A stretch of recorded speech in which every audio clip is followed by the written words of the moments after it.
Rieccoci, primo si Pares, appuntamento da lunedì, mercoledì, gruppo TV7, come di consueto vi ricordo siamo in diretta sulla pagina Facebook, abbiamo moltissime telefonate, moltissimi messaggi, cercherò di passarne il più possibile, quello che mi raccomando con tutti che siate brevi. Prima però vado da Elisabetta, se dal web ha qualche novità in questa serata, Elisabetta.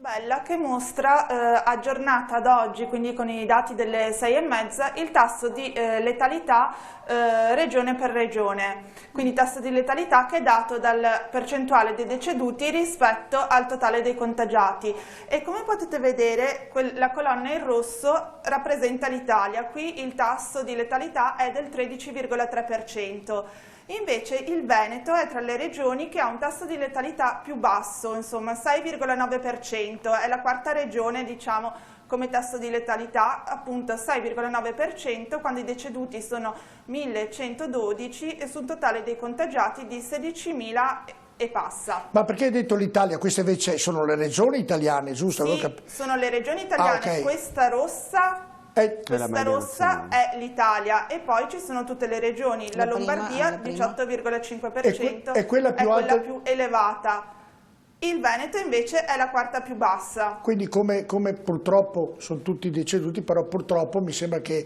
almeno dico purtroppo perché bisogna avere il massimo rispetto per queste cose, però Presidente del Veneto è quello che...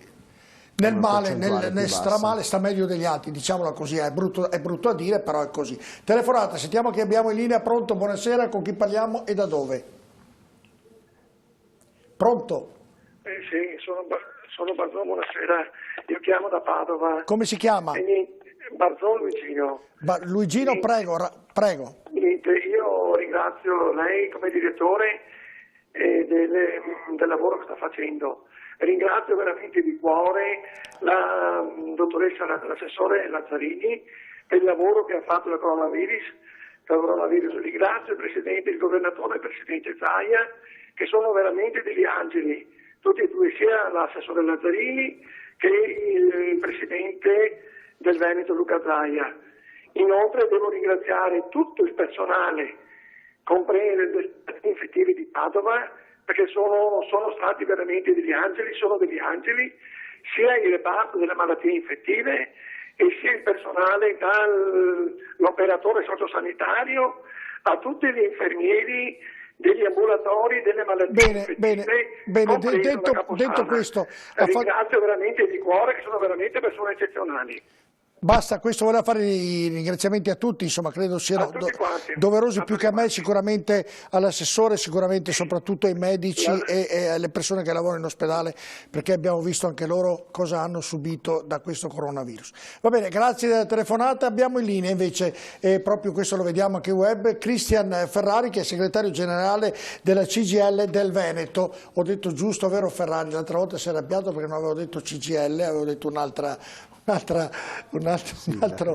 sindacato, vabbè, però succede che diretta. Vedo l'Elisabetta doppia adesso, la regia è un po' stanca anche la regia, adesso cercheremo di vedere se riesce a inquadrare qualcuno la regia, se riesce a fare, eccolo che adesso lo vedo, ecco, ci ha spostato tutto. Buonasera, grazie Ferrari.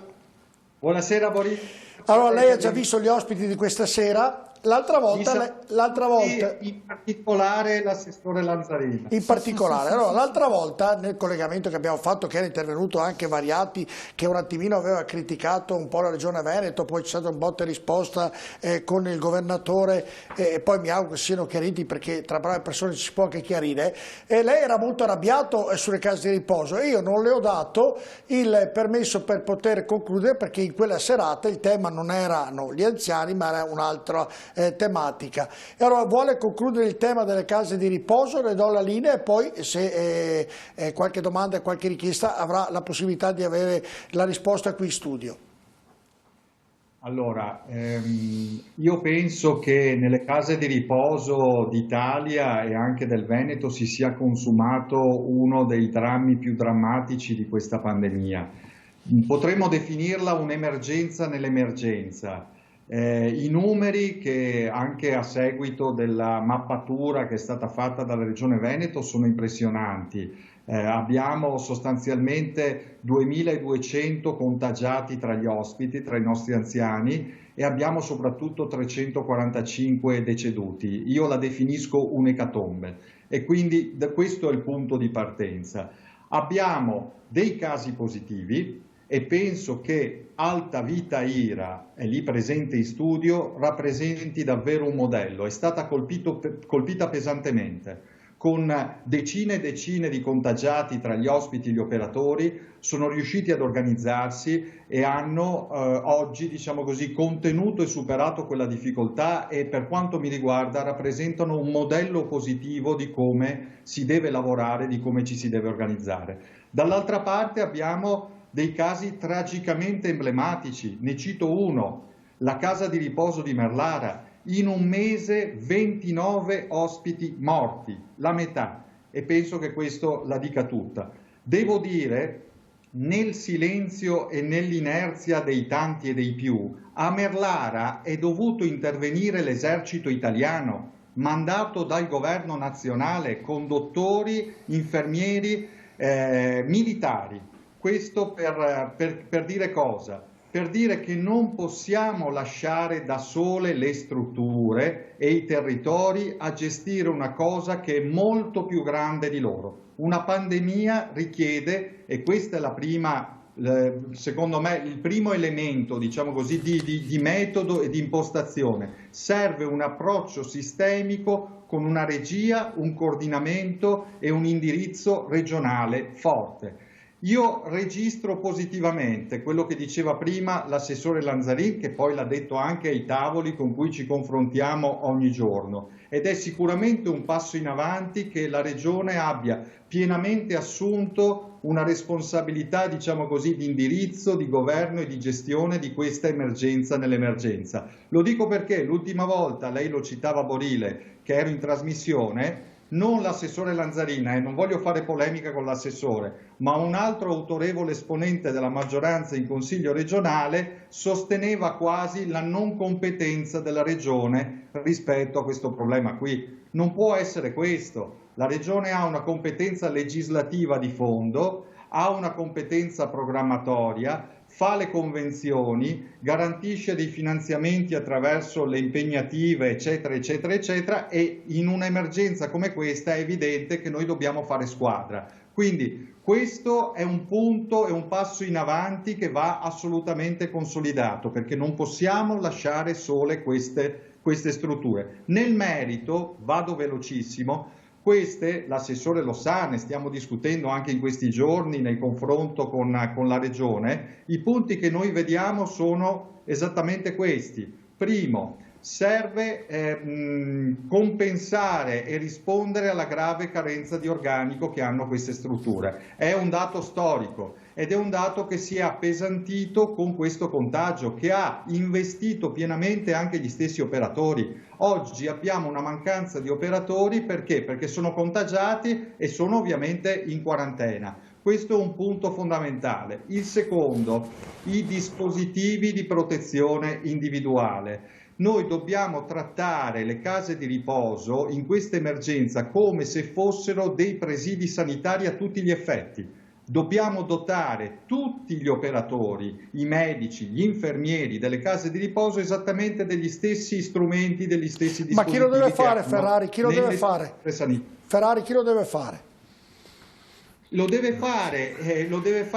devono fare le strutture e lo devono fare con il sostegno delle USL. Lo devono fare con il sostegno anche della Regione. Fermo lì che l'assessore risponde. Volevo dire per correttezza, noi ovviamente Ferrari abbiamo invitato anche i dirigenti e il sindaco di Merlara e ovviamente hanno declassato l'invito, inizialmente sembrava di sì, poi non sono intervenuti, però noi avevamo invitato anche loro ovviamente questa trasmissione. Prego, faccio due considerazioni rispetto all'intervento che è stato sottolineato, cioè distinguiamo che ci sono delle strutture che probabilmente hanno saputo, perché organizzate in un certo modo, modo, perché all'interno hanno un'organizzazione di un certo tipo, hanno saputo far fronte, hanno saputo mettere in atto dei percorsi, degli indirizzi che hanno dato dei risultati positivi. Altre invece in cui sono successe invece diciamo ci sono stati numeri diversi, e capiremo anche, insomma, io credo che sarà nostro dovere, come anche si parla di inchieste e quant'altro, insomma, capire cosa sia successo in determinate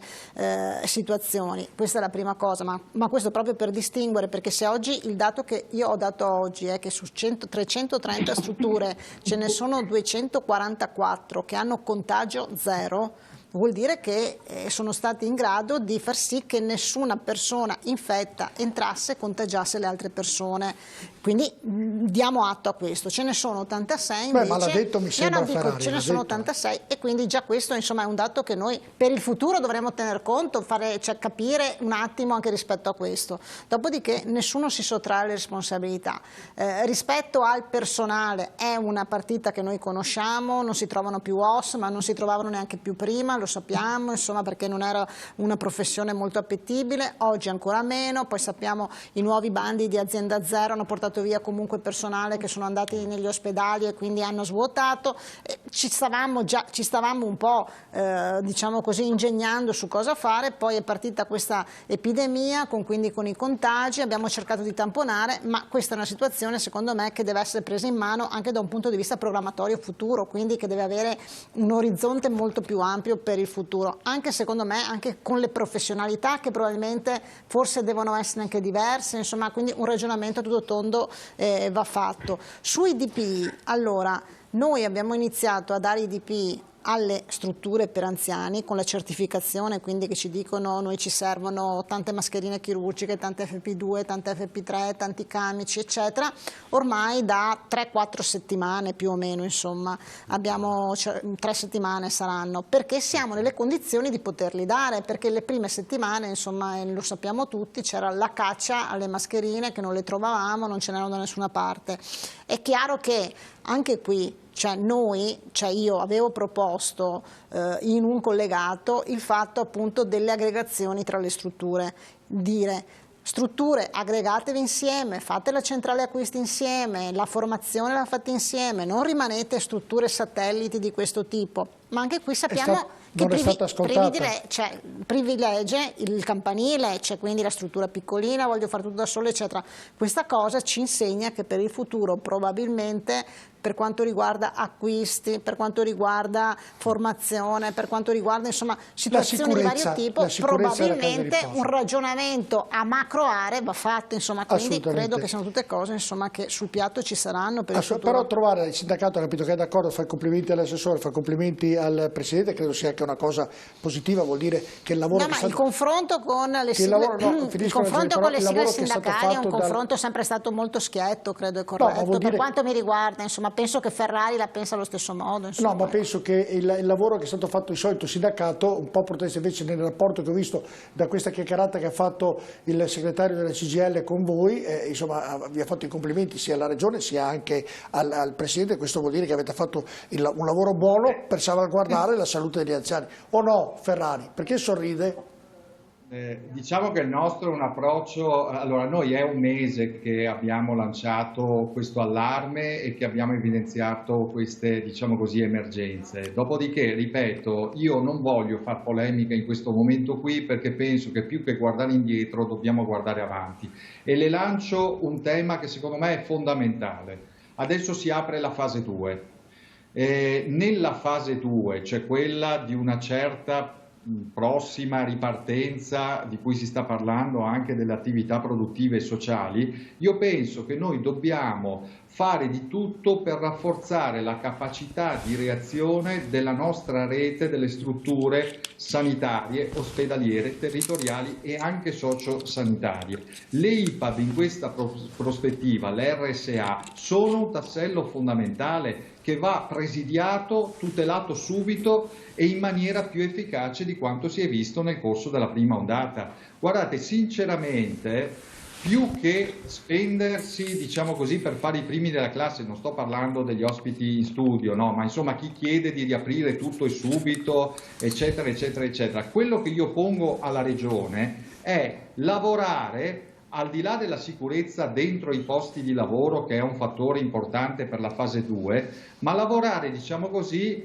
per garantire esattamente una strategia organica e complessiva di cui la capacità di tenuta e di reazione del sistema sociosanitario è fondamentale. Oltre a questo però, Ferrari, oltre a questo che credo, e mi permetto di dirlo, poi una telefonata, lei rimane con noi un altro pochettino, oltre a questo io credo che la Regione si stia sgolando sui nostri anziani. Sì, ma al di là degli anziani, il concetto che lei stava dicendo nella fase 2, io credo che la Regione si stia adoperando, noi seguiamo tutti i giorni ovviamente la conferenza del governatore e ovviamente cerca di dare a tutti una garanzia che venga fatto tutto perfettamente nella massima linea e guide nei protocolli che sono stati insegnati, però ci sono anche molte persone che non lo fanno.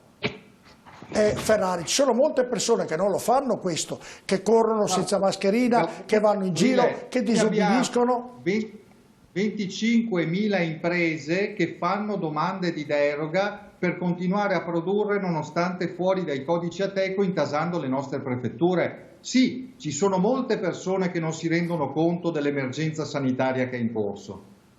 Questa qui bisogna anche, oltre a quello che ha detto lei, anche queste persone che imparassero un attimino a avere un comportamento idoneo al momento attuale, credo sia il minimo indispensabile, se sono certe che davvero se ne fregano, mi scusi la parola che non è bella da dire in televisione. Sentiamo la telefonata. Pronto, buonasera, con chi parliamo e da dove?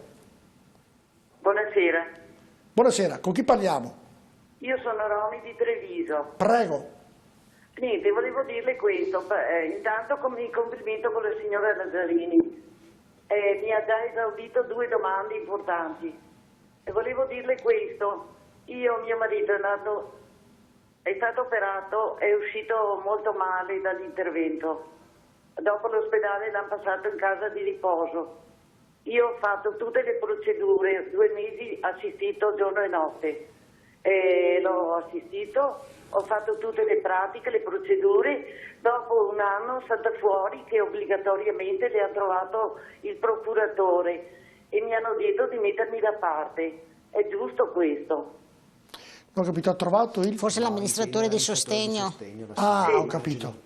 È giusto? È obbligatorio? No, non è obbligatorio l'amministratore di sostegno, si vede che c'hanno delle condizioni per cui è stato nominato un amministratore di sostegno, ma se no non è obbligatorio per legge, cioè viene nominato nelle situazioni in cui è necessario, non c'è una persona che quindi è in grado di essere autonoma, insomma di intendere. Sì, diciamo. non è autonomo.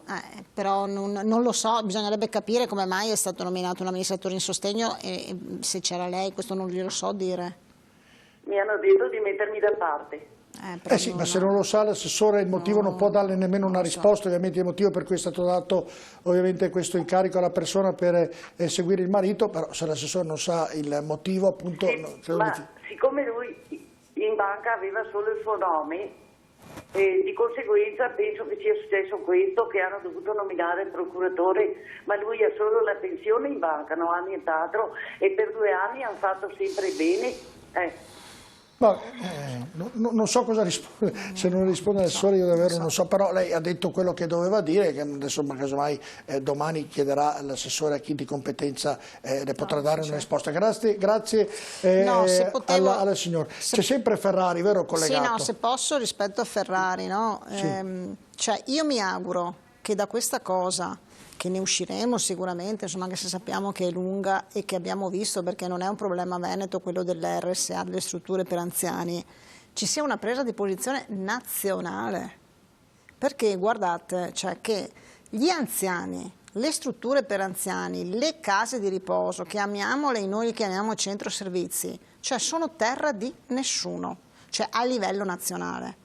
Cioè non c'è un ministro che se ne occupi, perché sono un po' della sanità, un po' del sociale, c'è il fondo non autosufficienza che quindi cresce un pochettino, i 5 milioni, insomma noi abbiamo aumentato di 1-2 milioni, ma sempre poca roba rispetto, però probabilmente una politica per quanto riguarda queste strutture e gli anziani, visto che comunque noi siamo un paese che invecchia e che l'indice andrà verso questa direzione e che comunque sappiamo la famiglia non c'è più la famiglia tradizionale perché la maggior parte delle persone ha un componente solo eccetera, io credo che da questa vicenda anche a livello nazionale questa deve essere una partita che entra nell'agenda di un governo nazionale.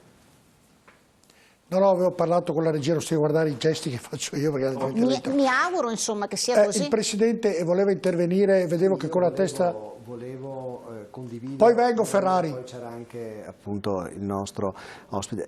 No, io devo dire che effettivamente ecco, condivido quello che diceva poc'anzi l'assessore Lanzarin, nel senso che è necessaria una regia ed è necessario avere una visione prospettica sugli anziani, sulle residenze. Ma perché non lo prendi in carico la sanità pubblica?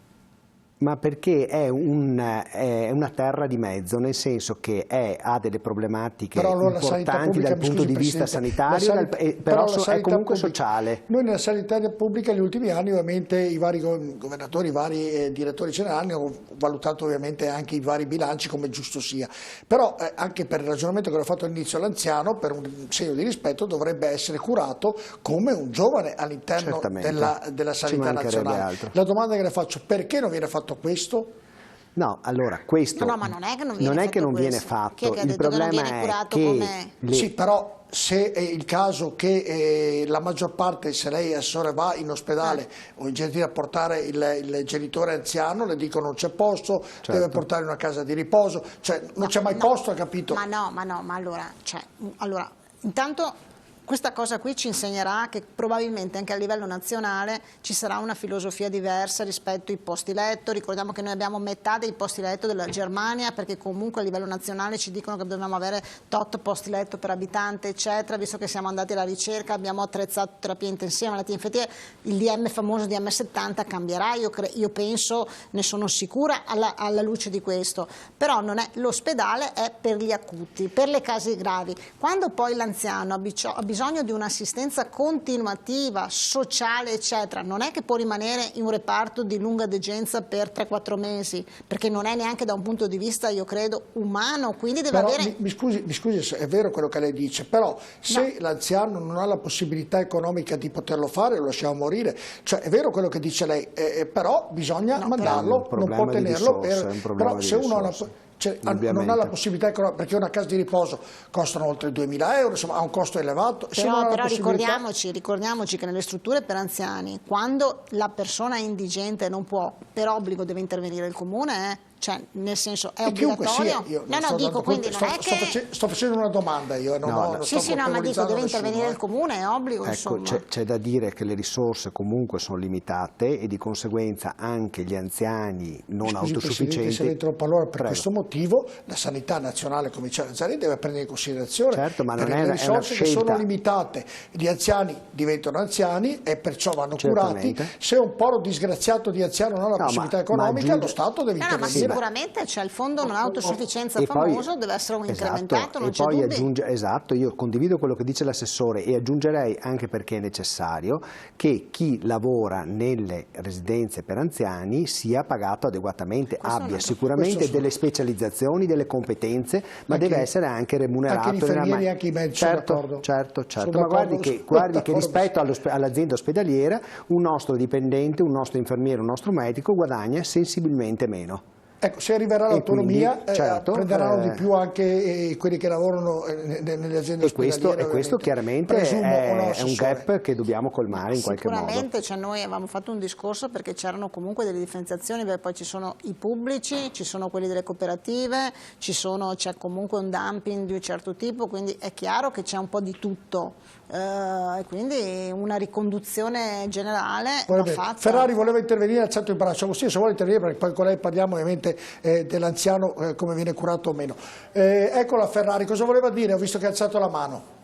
Considerazioni sul piano politico: sicuramente va fatto molto da livello nazionale. Noi da molto tempo sosteniamo l'esigenza di una legge quadro sulla non autosufficienza che finanzi un aspetto fondamentale non solo per gli anziani ma più complessivamente per la società italiana e per le famiglie. Secondo, va fatto molto anche a livello regionale. Siamo l'unica regione che non ha ancora una legge di riforma delle IPAB e l'aspettiamo da 20 anni. Non sto imputando all'assessore Lanzarin, che è assessore, diciamo così, negli ultimi tempi, ma lei sa benissimo che noi stiamo insistendo moltissimo anche su quel piano ordinatorio. Non avrebbe cambiato la situazione però, non avrebbe, perché nelle regioni dove la riforma c'è sia in una posto o nell'altra non è che le cose sono andate bene, però la legge va fatta, non c'è dubbio, non c'è dubbio, non c'è dubbio. L'ultima regione rimasta. Detto questo, io sono assolutamente d'accordo con l'assessore Lanzarin sulla centralità degli anziani. Guardate, il dramma di questi giorni è che noi stiamo perdendo la migliore gioventù di una volta, stiamo perdendo la più grande generazione, quella che ha costruito e fatto grande l'Italia, quella che ci ha lasciato in eredità il miglior paese, la migliore Italia da tanti secoli a questa parte. Questo è il livello della situazione che si sta sviluppando sotto i nostri occhi. Però Ferrari fa parte che della vita, abbandonarli, sì, ma non fa parte, no. Difenderli o tutelarli, è un dovere etico, morale e politico per tutti. Su questo ha ragione. E Borile, 2 secondi proprio. Chi con superficialità e disinvoltura continua a chiedere aprire subito tutto e comunque eccetera eccetera, ecco, io penso che dovrebbe farsi un giro negli ospedali, nei reparti di terapia intensiva e nelle nostre case di riposo e guardare negli occhi i medici, gli operatori, gli infermieri e soprattutto i pazienti e i nostri anziani, e penso che capirebbe che prima dell'economia, prima del profitto, prima di tutto il resto, c'è la condizione di questa parte più debole, più fragile, ma io penso più importante della nostra società. Allora, 2 considerazioni Ferrari, poi ho fatto una, purtroppo si diventa anziani e al di là del coronavirus purtroppo è la legge della vita, che purtroppo quelli che hanno fatto forte l'Italia purtroppo dovranno mancare prima o dopo, come tutti noi purtroppo succederà questo, perché la vita è sicuramente. Poi credo che l'assessore e il governatore l'hanno detto, sì, riapriamo perché è un dramma economico a livello mostruoso, con tutti i protocolli da rispettare. Come diceva lei, credo che sia giusto che le 2 cose vadano a pari con ovviamente i protocolli che vengano rispettati, perché è giusto così, perché altrimenti è vero, la gente muore di coronavirus, però la gente fa finire che muore, c'è già qualcuno che insomma si è impiccato l'altro giorno, non è che diciamo proprio per via del lavoro, per via di tante altre cose, quindi la situazione è delicata e ovviamente il governo centrale in questo caso presumo dovrà risolvere anche questo problema, che non è facile, presumo, da risolvere, e credo che in questo momento le colpe, io sento davvero delle cose, danno la colpa a uno, io quando finirà questa storia diventerà a livello politico un disastro, cioè litigheranno uno con l'altro, non ho capito che siamo tutti a stessa barca, e una volta sindacati, destra, sinistra, verdi, rossi, di qualsiasi colore, uniti per risolvere il problema sanitario ed il problema economico. Santo Dio, credo di vivere in un mondo dove diventa tutto difficile. Non lo so se un giorno ci riuscirò, ma credo sia una cosa impossibile. C'è una telefonata, ma non voglio fare io il Padre Eterno perché non ce l'ho, però mi sembra una cosa in questo momento che colpisce tutti noi e quindi sia giusto risolverlo da parte di tutti noi. Telefonata, sentiamo che abbiamo in linea. Pronto, buonasera, con chi parliamo e da dove? Pronto, li faccio attendere troppo. Pronto, buonasera, con chi parliamo e da dove? Allora, Simonetta della provincia di Padova, infermiera. Prego, infermiera. Dove lavora Simonetta? In una casa di riposo. Ecco, guarda, l'occasione, prego. Ecco, io volevo appunto chiedere, vista la situazione che si è presentata all'assessore Lazzarini, vedo che è molto, ci tiene molto e parla bene delle strutture, insomma, delle case di riposo.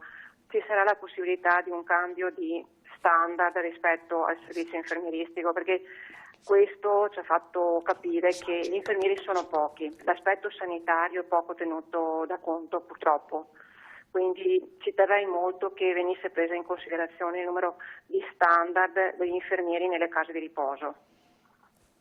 Grazie. Questa è la mia domanda. No, ma sicuramente, prima dicendo che insomma sicuramente deve esserci un rafforzamento della parte sanitaria, mi riferivo anche a questo, insomma, quindi perché chi frequenta le strutture sa che ormai insomma all'interno c'è bisogno di un'assistenza, parliamo di non autosufficienza, però insomma non autosufficienza con molte complicanze, quindi sicuramente rafforzare la parte sanitaria vuol dire rafforzarla con le figure dovute. Non c'è dubbio su questo. Bene, allora, altre domande?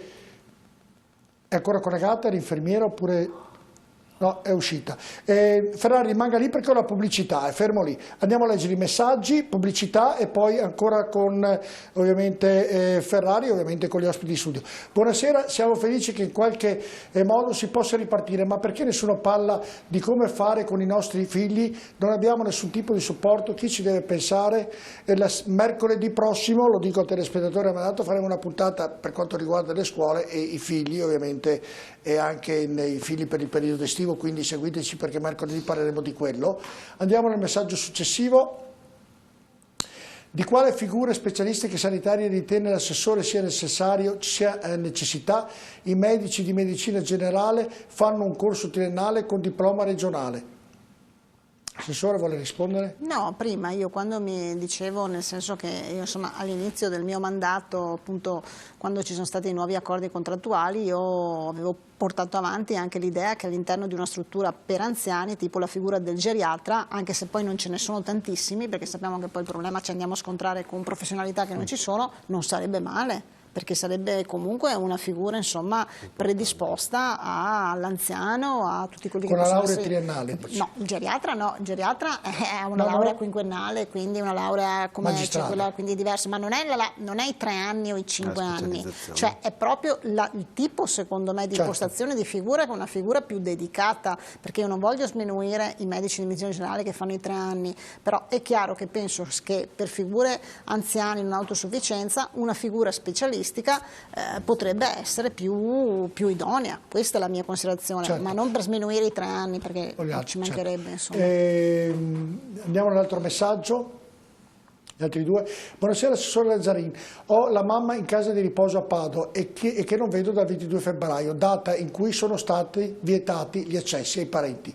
Quando con le adeguate precauzioni potrò andare a trovarla? Grazie. Non ho risposta perché ne parlavamo anche prima, cioè io mi rendo conto che per i familiari non poter vedere i loro cari che stanno male eccetera è un sacrificio che stiamo chiedendo insomma e per le persone, per gli ospiti che non hanno il viso familiare, però non c'è ancora risposta, anche se sappiamo che con la videochiamata insomma si sta cercando, però oggi insomma il virus è così forte, è così anche subdolo che non sappiamo, che io non ho idea di quando si riusciranno a riaprire. Ultimo di questa serie, andiamo a leggere l'ultimo messaggio in questa serie.